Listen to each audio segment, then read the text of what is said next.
And since we're on the topic of what the future has in hold of us, if we were to peer further into it, we can see that the effort to automate vehicles is here to stay. And not only is it hard to adhere to good security practices when executing on this automation, but doing so also pushes for public regulation to keep up.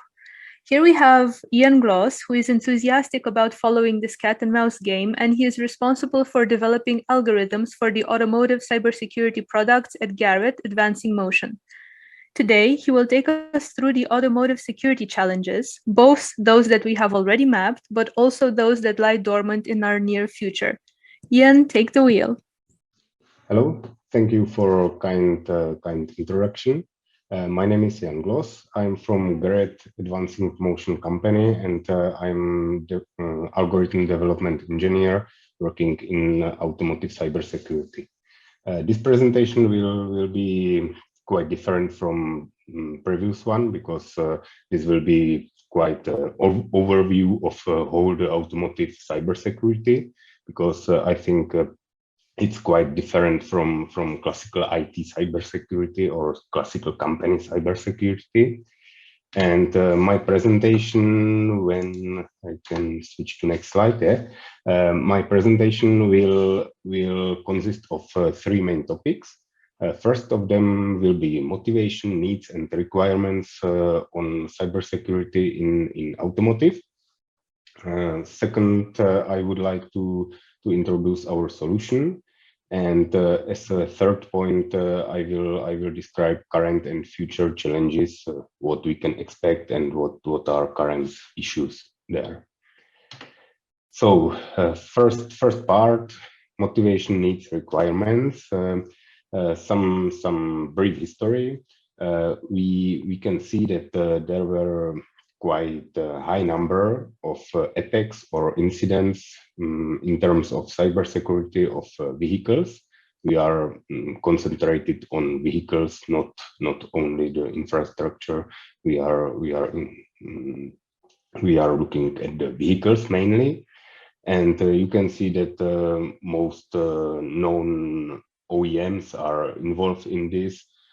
These are only few most known attacks, and yeah, I will move to the most famous one, which was presented by Charlie Miller and Chris Valášek, and they were able to remotely control whole the vehicle. They were able to stop the engine. They were able to push the vehicle from the road, and if you want, there is a nice video, as you can see on the right hand side. The journalist was in the vehicle, and they took him from the street to the green part. So it's quite interesting, and he wasn't able to do anything with this. So he wasn't able to stop the vehicle and so on. So this is very big issue if such a thing happens, and yeah, it's quite an old incident, and it was caused by big issues in infrastructure, because there were no passwords, there were no security, and so on. So today it's much better, but these were the first issues which automotive industry was challenging. So about what every company in automotive needs to solve, this is quite similar to any other company. If we are talking about automotive companies, I mean OEMs, which are big automotive companies which are producing the vehicles, and also tier 1 to N suppliers, which are supplying the parts of the vehicle to the OEM. We call them tier 1 to N because there are suppliers of whole the systems, and then tier 2 is, for example, for some components, and there are some parts which are supplied by tier 3, and so on. So this supply chain can be quite deep. So that's why there is N. and the number of companies which are working on one vehicle is quite large. So this is a long list of companies. And in terms of cybersecurity, they need to follow all the needs which are for any other company, like data safety, customer data safety, because they are working with sales and contacts and so on. And also they are usually manufacturing some parts or some systems or whatever. So they have some factories which are usually automated, and there are some SCADA systems which are used for controlling the manufacturing process and driving the steps and so on. So these systems needs to be also safe from cybersecurity point. And also there are some additional needs which are very different from other companies if we compare with a standard IT company or something like that, or company which is not producing some parts like a big vehicle which is driving on street. Because vehicle is a complex, connected, and at least partially automated mechatronic system.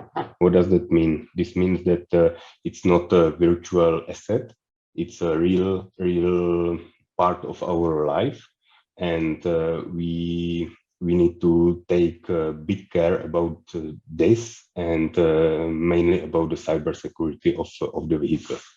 And there is a big difference between the vehicle and other connected parts of our life.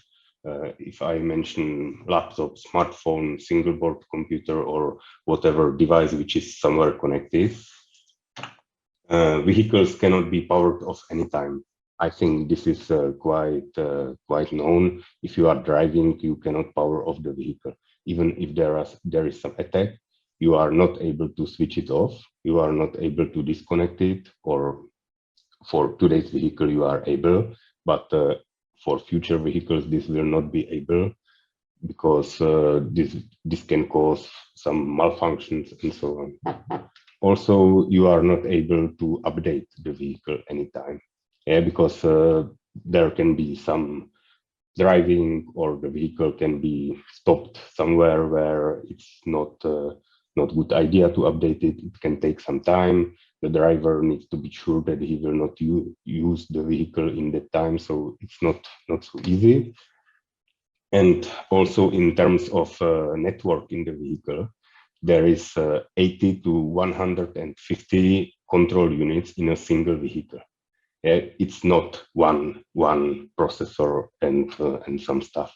It's, for example, 100 of processors which are interconnected by some networks, and some of them are quite big in terms of computation power and so on. They usually have some Linux systems and so on, and part of them are based only on bare metal. They have some firmware, but also they are interconnected with whole the vehicle by some buses and so on, and they play some role in the vehicle. Those can be, for example, door locks or lights and so on. Each actuator and some of the sensors is represented by some control unit, and this needs to be safe in terms of cybersecurity. And importantly, vehicles usually carry people, so any malfunction or security incident or whatever can be dangerous, not only for them who are traveling with this vehicle, but also to the surroundings. And because if there is a malfunction and the system doesn't work, or there is some communication issue, and the vehicle is not doing what you want as a driver, it can have serious consequences. And this is a point which I wouldn't like to see anymore, but it happens. If someone wants to make a terrorist attack or whatever motivated attack, vehicle can be used as a weapon. And if you imagine that some vehicles can be driven without driver, for example, some OEMs are testing autonomous driving. And if you imagine that you can drive a vehicle without sitting inside, it can be very it can have negative consequences. Yeah. And even if the vehicle is not possible to be driven without the driver, if this vehicle can be hacked, then we can have serious problems. And yeah, if we are improving the vehicles in terms of automated driving and so on, we are adding some features or adding some other actuators or automating the whole vehicle. For example, if we drive by wire or steer by wire, introducing cruise control and parking assistance, all these actuators or all these systems needs to be connected to some network. Yeah, if you imagine 20 years old car, you have a direct connection between the brake pedal and the brakes in the wheels. But today you need to have there some wires, because also control units needs to control the brakes. So this needs to be somewhere available, this signal to control the brakes. So this is a possible security issue. Another point is in-vehicle payments, because if you are charging your vehicle, you are paying for entertainment in the vehicle, and for some subscriptions you need to pay this. And the easiest way is to include your credit card into the vehicle, and it will pay itself. So if someone wants to steal your credit card number, this is another point where it is safe. So we need to solve this. And last point on this slide is about data privacy, and it consists of driving habits, which are saved due to several reasons. For example, Tesla is doing it to block for some drivers the autonomous functions, because they are not driving safely, so they cannot use this. And also other personal data are there, like from planning the trips and so on. So this data needs to be safe, and there is some possibility of some issues or incidents with this. So if we are improving the vehicles, we are getting into bigger risk of some incidents in terms of cybersecurity. Other points are about unauthorized modifications. For example, if we see the vehicles in the streets and they have troubles with diesel particulate filter, some users want to remove this at all, not replace, because it's expensive. They want to remove it, and this quite often requires some changes in control units, otherwise the vehicle is not working. So this needs to be prevented. Also, for example, in diesel engines, there is a selective catalytic reduction. You probably heard the name AdBlue. So yeah, there are some users, and also there are companies which are specialized in this topic, and they are removing this part, and they are trying to modify the vehicle that it will work also without this feature. Both these points are damaging our environment. So it's not it's prohibited, but someone tries to do this. And there are also a lot of companies which are trying to improve the vehicle in terms of horsepower and other changes, and this is not allowed also. So this requires some changes in control unit. So this is not allowed operation.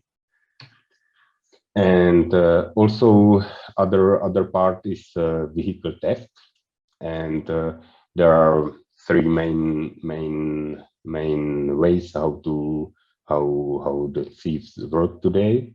One part is blocking of vehicle locking, which means that if you are going to shop, you only press the button on your keys, and in the time the thief blocks this signal, this wireless signal, and your vehicle doesn't lock, and they will steal it then, if you are not careful to see your blinkers and so on.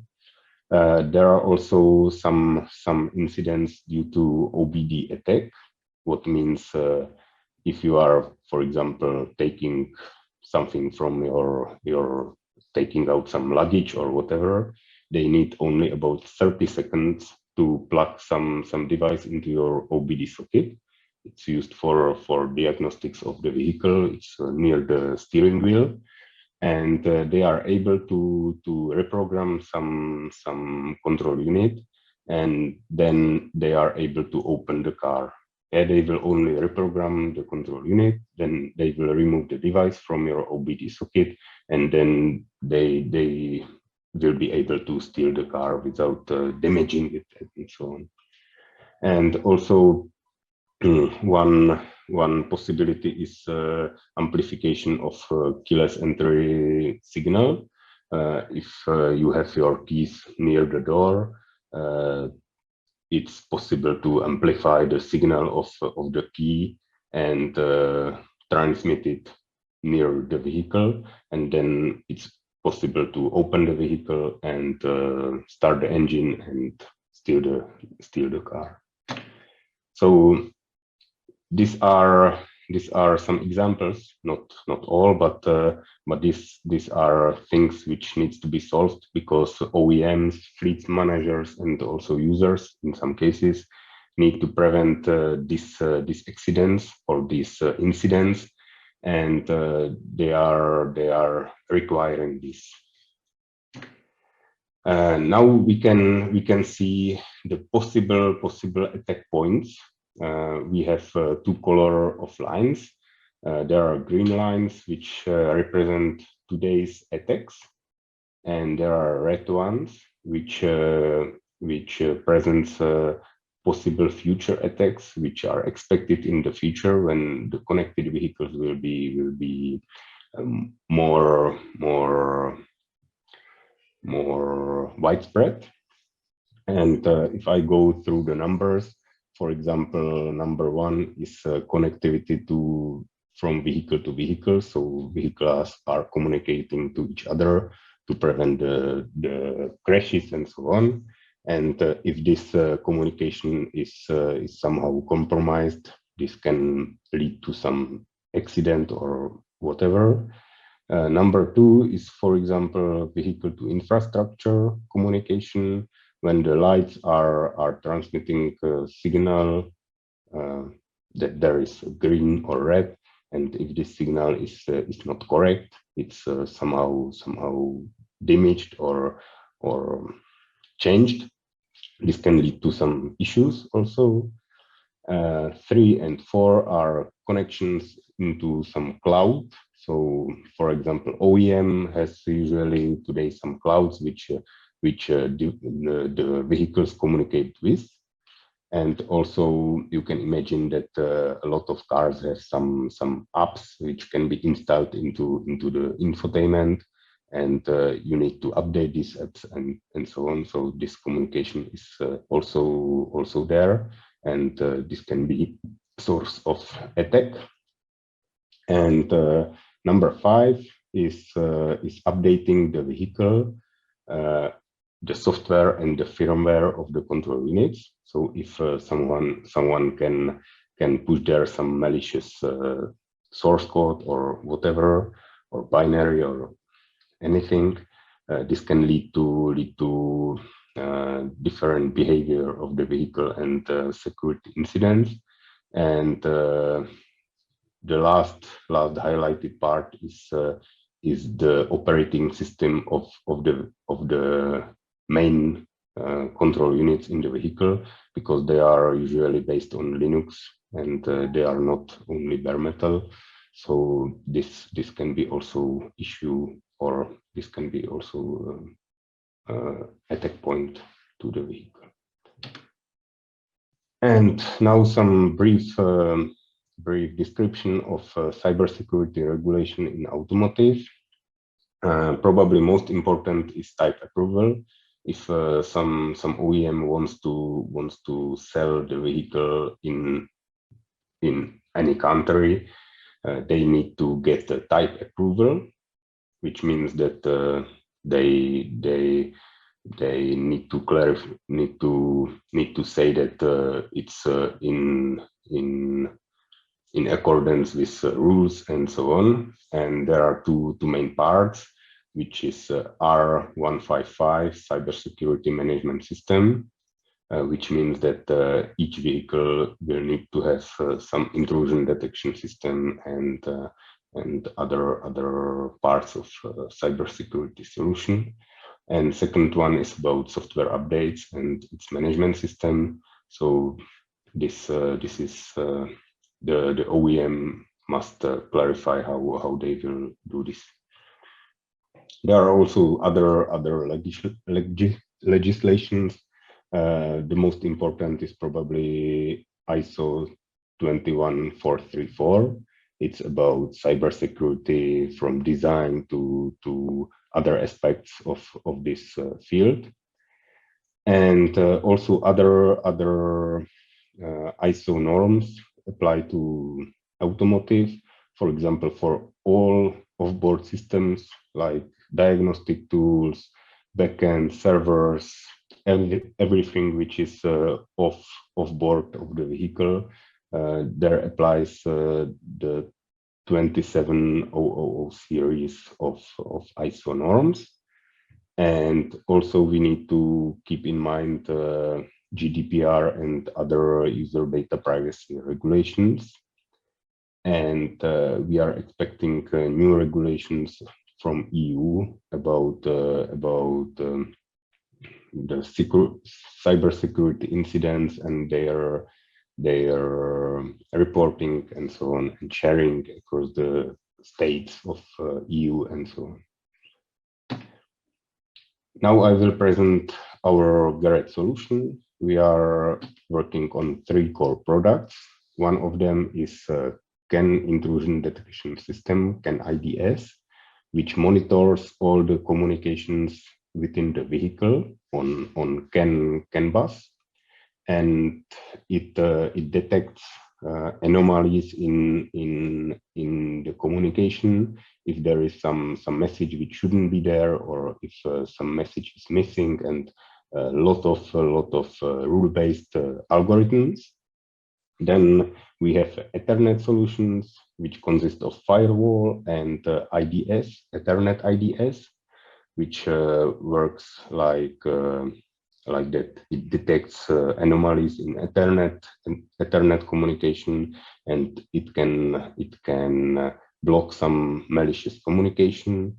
And at the end, we do have a security operation center called SOC, and this tool connects or takes the outputs of first two, and it provides some summaries for operators and allows some detailed analysis and so on. So, for example, if we take CAN IDS, we can see that this tool is based on some input files. For example, this can be DDC files which are describing the CAN communication within the vehicle, and other files which are capture files of communication which was logged in the vehicle.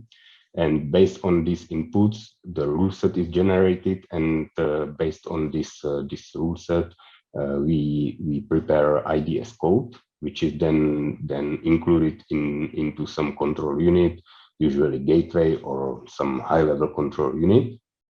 And this code, this IDS code, is updated based on changes in the vehicle or based in new algorithms which needs to be included, or based on some known vulnerabilities and so on.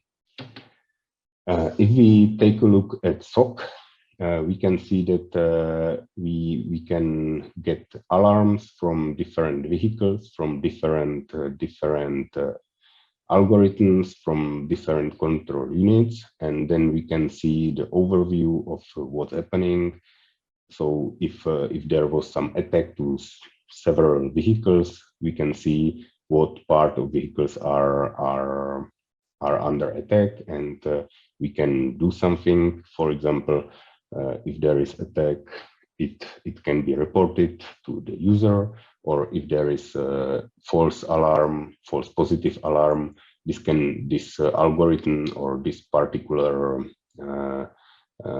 algorithm ID or whatever can be disabled if there is, for example, some issue with tuning and so on.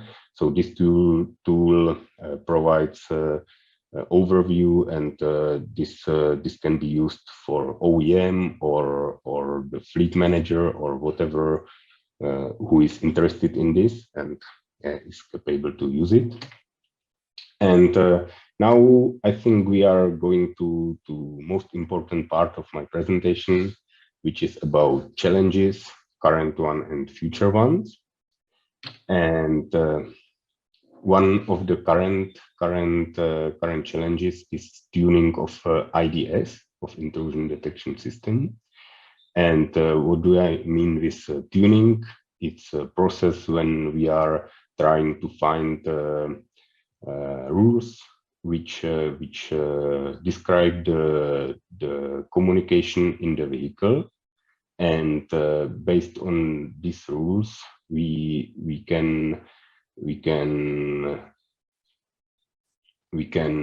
detect the communication which is somehow anomal.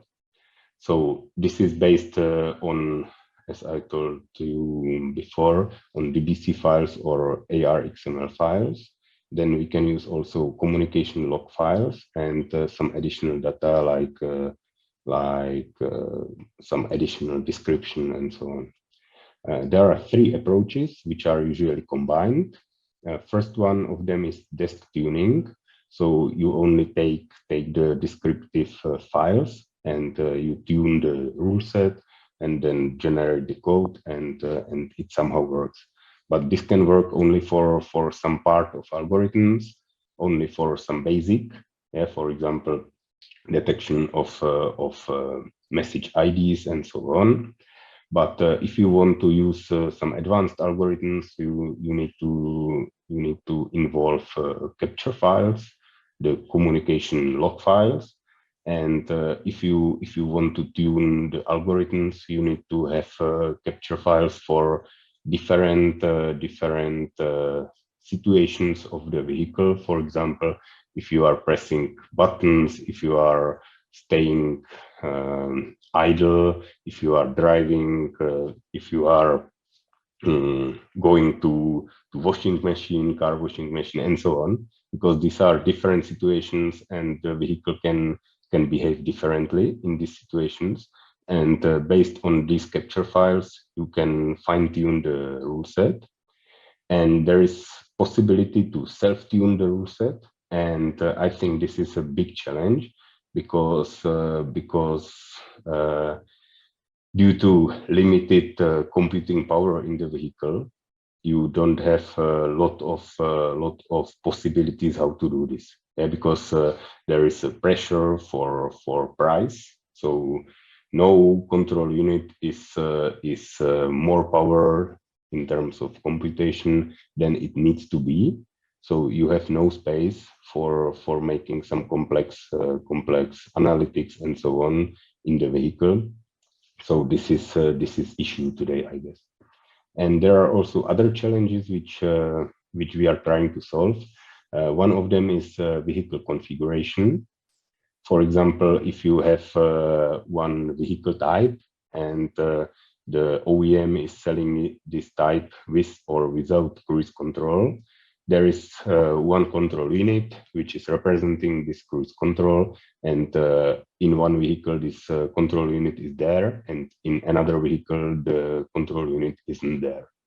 And you need to have different versions of the rule set, of the code, of the detection mechanisms, because some messages are there and some messages aren't there, yeah, depending on if you have cruise control or if you haven't. And if you allow allow the messages of cruise control to be transmitted in vehicle which doesn't have cruise control, you can leave there some vulnerability which can be used by a hacker to control the vehicle. Yeah, so this is important to tune the IDS for particular vehicle, and don't let there any open space for some attacks. Also, there is some pressure to tune the vehicle to tune the rule set as quickly as possible. This means that it costs some money, and it's in automotive manufacturing process where everything must be optimized. So yeah, this is also a challenge.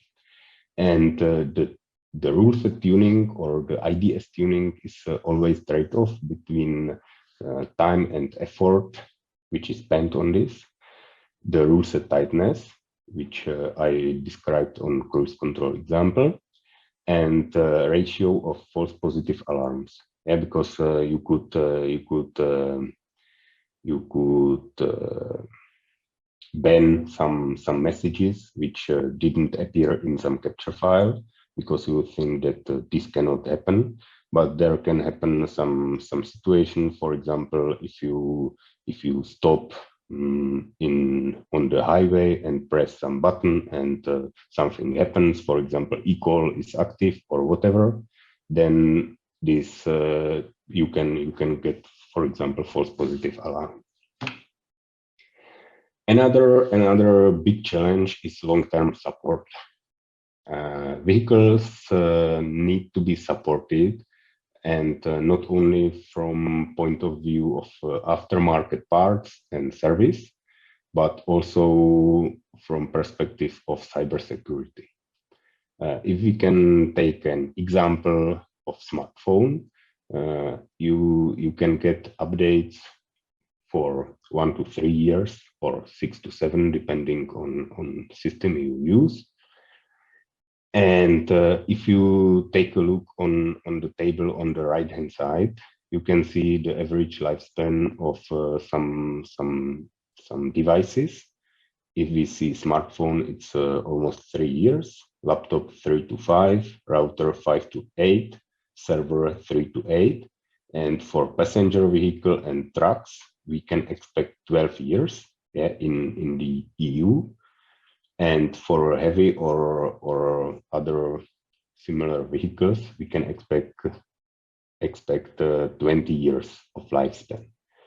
And if you compare these numbers, you see that the vehicles need to be supported 2 to 6 times longer than standard consumer electronics.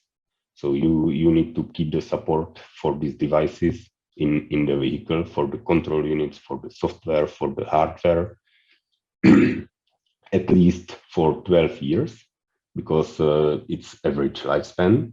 And a lot of vehicles are also older. If you see the vehicles in the streets, I saw Wartburg, and so there are also older vehicles. If we are talking about automotive supply chain, this is another big challenge, because this supply chain, so how the vehicle is manufactured, because OEM the automotive brand is not the manufacturer of all the parts. They are only putting parts together and manufacturing some big parts. The supply chain is highly fragmented, deep, and heterogeneous. What does it mean?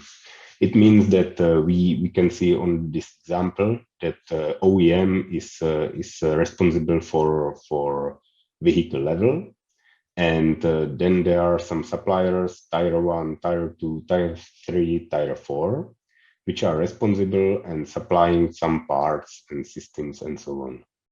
And if we take this example of powertrain, it consists of battery pack. This battery pack has some control unit, and this control unit has some software, PCB, processor, and so on. And these Tier 1, 2, 3, and 4 are different companies which are putting the parts of the vehicle together, or they are supplying the parts to higher level. So these companies or their products need to be combined and handled together from the point of cybersecurity. And this can be quite important and difficult task. If we recall from previous slides, we have 80 to 150 control units, and we need to cover 10 to 20 years of maintenance. This can lead to big issues because it's a long time, lot of components, lot of software parts, lot of processors, different processors, and a lot of stuff. So this is a big challenge, and automotive company are trying to handle this. And another point is what will happen when the support of any of the parts will end. We will disable the connectivity for this vehicle, or we will disable also other functions like automated driving and so on, or the user will be prompted to upgrade the hardware, the control units. I don't know. This needs some time. And we are coming to future challenges, because each vehicle will be connected to the internet, at least via eCall, and most of them will be connected to OEM cloud and also to the infotainment resources. It's happening. It's not long future, or it's not so far. It's happening, and this needs to be solved. And there needs to be another cybersecurity solutions which are keeping long support for these systems, and which are solving the issues which there are. Also, big question is who is responsible for keeping the vehicles updated, because if some security or some incident or accident in worst case happens, it needs to be solved who is responsible for this. In case of autonomous vehicles, this will get more important. And we are coming to the autonomous vehicles. There are new points of attack, because there are lots of sensors, computer vision, and so on, new threats. And also fleet managers are expected to be more interested in cybersecurity, because this will not be personal task, but this will be part of their business. So they will require better solutions for cybersecurity. And probably most important question is if the software or firmware updates will influence the vehicle type approval. If you find that there is some issue and you need to update firmware of some control unit or more control units in the vehicle, if this will influence the paperwork which needs to be done for the vehicle to be allowed to drive on streets and highways and so on. And I think we are at the end of my presentation. thank you for listening. Thank you for attending this this session. Really nice hearing about this, and I really feel like I've been living in the year 2050 for the past 30 minutes. I'd like it's very close. It's very close. All right, so let's make it 2028 then. Yeah, for example, 2025. 25. All right, all right. I'd better get my driver's license then. I have a few questions for you. You've really spiked my curiosity. Do you feel like, from what you've seen right now, that regulations are keeping up with the attacks, and especially with the best practices that the defense industry has acquired? I think this is a good question. I think, yeah, I think this is. I think OEMs are somehow pushed to solve this by regulation, but they also have their internal motivations to this. So I think it's a combination, because they are aware of issues which they can meet if they, for example, sell the vehicle which will be hacked. So this is a reputation issue. So they are solving this also from their internal motivation.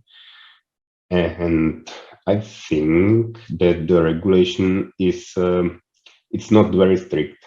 Yeah, it's strict in terms you need to have some measures and you need to have some systems, but the implementation is dependent on your systems and on your vehicle and on your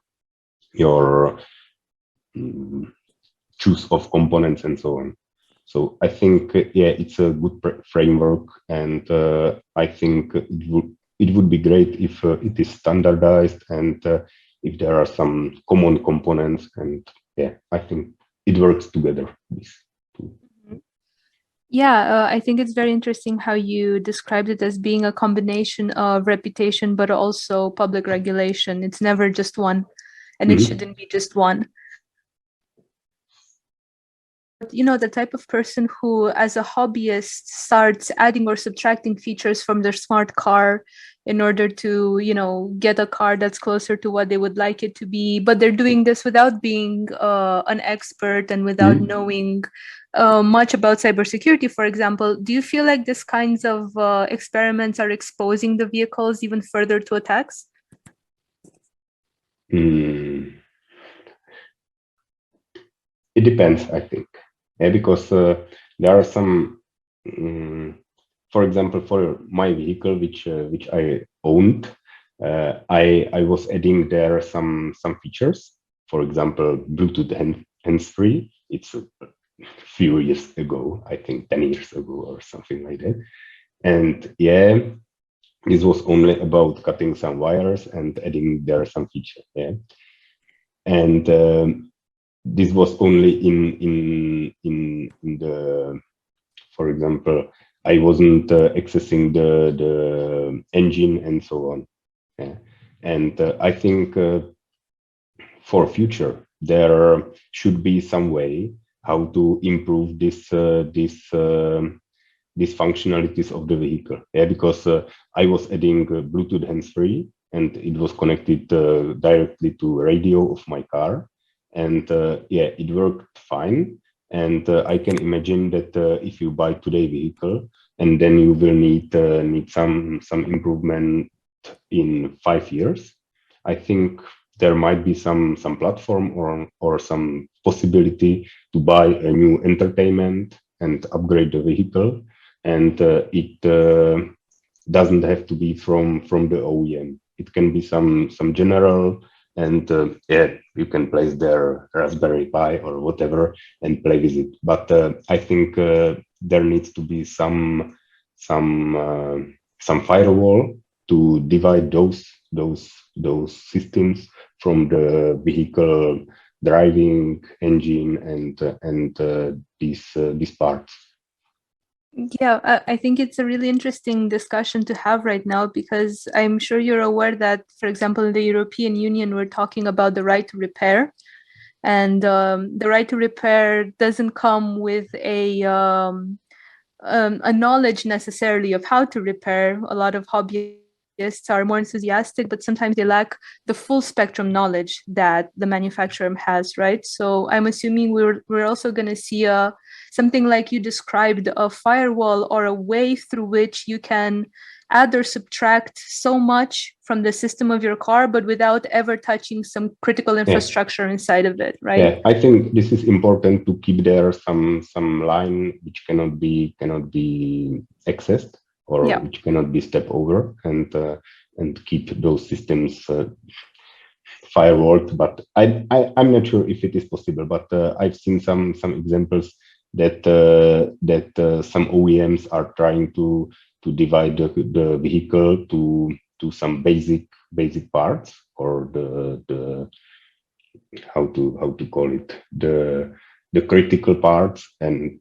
something like that, which will not change so often.